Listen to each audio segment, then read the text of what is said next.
Hey everyone, welcome back to Corporate Decoder, where we take your regular corporate filings and twist them into tales of financial intrigue. Today we are diving headfirst into a little something from Legacy Education Incorporated. And let me tell you, it is less about a big financial splash and more about saying, hey folks. We've got some new materials for you to look at. Stick around to decode what that really means for them.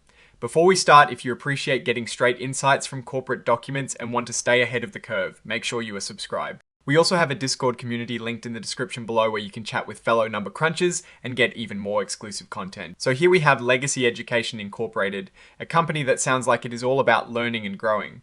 But what are they really up to according to the CC? Well, this particular filing is a Form 8K, which is basically a heads up. Notice for investors about significant events. It is not their regular quarterly or annual report, so it is usually for something specific that is happening right now. Think of this filing like a company's public diary entry. When something important happens that investors should know about immediately, they file an 8K. It is not always about massive financial swings or executive drama. Sometimes it is just a notification. The date that is important here, the 7th of January 2026, tells us when the event they are reporting on took place or when they decided to report it. In this case, it looks like the core of this report is all about some presentation materials that Legacy Education Inc. is planning to use. Now you see here this little box checked off indicating they are an emerging growth company. What does that mean for you as an investor? It means they are a relatively young company and have some flexibility with certain reporting rules. It is kind of like getting a little extra time to grow before facing all the strict regulations that bigger, older companies have to follow. And another box is checked, meaning they are choosing to use extended transition periods for financial accounting standards. Essentially, they are opting to stick with the older accounting rules for a bit longer. This gives them more time to adapt to any new accounting changes. For us looking at their numbers, it means we might need to be aware of which set of rules they are playing by. This is where we get to the juicy part of this specific filing. Under item 8.01 other events, the company tells us exactly what is going on.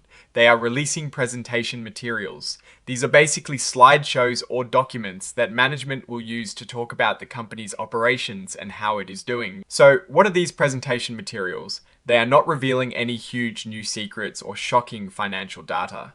Instead, the company is filing these materials as an exhibit, Exhibit 99.1, and telling everyone that their management plans to use them from the 7th of January 2026 onwards.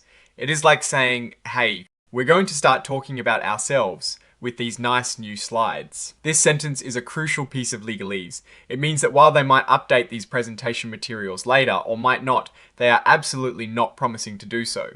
So if you are relying on these materials for the latest news, you should be aware that they might become outdated, and the company is upfront about not feeling obligated to keep them current. It is a bit like getting a snapshot. And they are not promising to retake the photo if things change. Looking at this from a high level, this filing doesn't contain any groundbreaking financial statements or dramatic announcements. It is more of a procedural update. They are releasing materials that management will use. The significance for investors lies not in the content of these materials directly within this 8K, but in what those materials might reveal when they are actually presented. Will they talk about new strategies? Will they highlight growth? Will they address any challenges? That is the real story to watch for when these presentations are given. This mention of an interactive data file is part of the move towards making SEC filings more accessible and machine readable.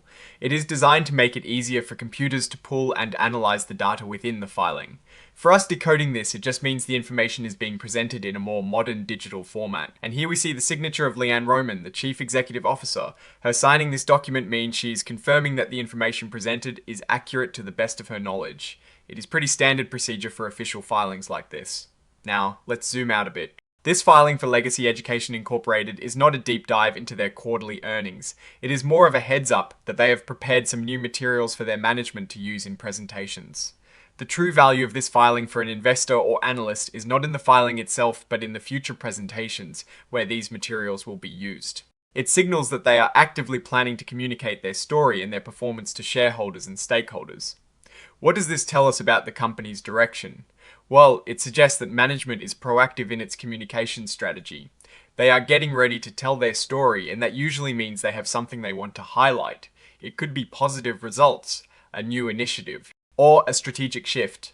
The notable risk here is that the presentation materials themselves are not included in this filing. We only know that they exist and will be used. So the real substance, the potential wow factor, or the warning signs will come later when the company actually uses these materials. We will have to wait and see what they say. My conclusion on this filing is that it is a procedural step to announce the upcoming use of presentation materials. It is not a financial report, so we cannot analyze actual numbers here. The key takeaway is to keep an eye out for when Legacy Education Incorporated actually uses these presentation materials. Those presentations will be where the real insights and potential financial discussions will occur. Pay attention to those as they will likely contain the information that truly matters for assessing the company's health and direction. Alright, that is our breakdown of Legacy Education Incorporated's latest filing. What is your take on these types of procedural reports? And what do you think management might be preparing to present? Drop your thoughts in the comments if this analysis was valuable. Hitting that like button really helps, and subscribe for more deep dives into corporate documents. Don't forget to check out the Discord in the description. Thanks for watching. See you next time.